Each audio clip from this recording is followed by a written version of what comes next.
আমার জীবনটা একটা শেষ করে দিয়েছে এই লোকটা।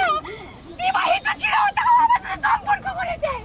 এখন আমাকে অস্বীকার করছে, টাকা চাইছে। আমি কোথায় টাকা পাবো? আমাকে নিজেরা করেছে, নিজেরা যা করেছে নিজেরা করেছে। ওই মহিলাটা ছবি তুলুন, ওই মহিলাটা। কি হয়েছে তোমাকে? ফাল ফেললো করে ঢিলে ফেললো কিসের জন্য? সাথে গালি গেছে, আমাকে ফেলে মুখে দিয়েছে। লেগে গেছে তো রক্ত। আপনি ওকে এরকম করে ঢিলে ফেললেন কেন?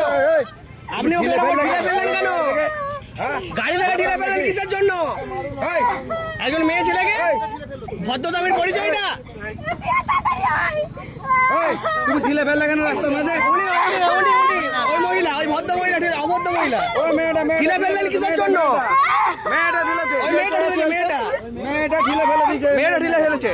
ওই মেয়েটা ওই মেয়েটা ওইখানে মেয়েটা ঢিলে ফেলেছে না? আমাকে ফোন করতে হবে। বন্ধ করো। কি ঘটনাটা কি হয়েছে? সিভিক দাদা আছে, গাড়ির চাবিগুলো নিলেন, চাবিগুলো নিলেন, ফোন দাও।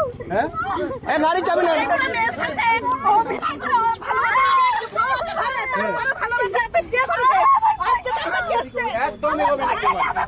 গাড়ি একদম লড়াবে না। আচ্ছা, কি হয়েছে? কি হয়েছে বলো, কি হয়েছে? কি হয়েছে? ব্যাপারটা কি হয়েছে বলুন, বলুন, বলুন, কি হয়েছে? আপনি কাঁদবেন না, বলুন, বলুন।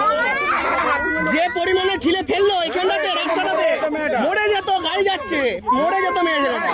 তোমার আগে মেয়েটাকে পিটো, মেয়েটা মেরে দিয়েছে। মেয়েটা যা ভাবে ঠেলে ফেললো, মানে মারাত্মক লেভেলে। আমার রয়েছে, মারা মারা কি বলছে?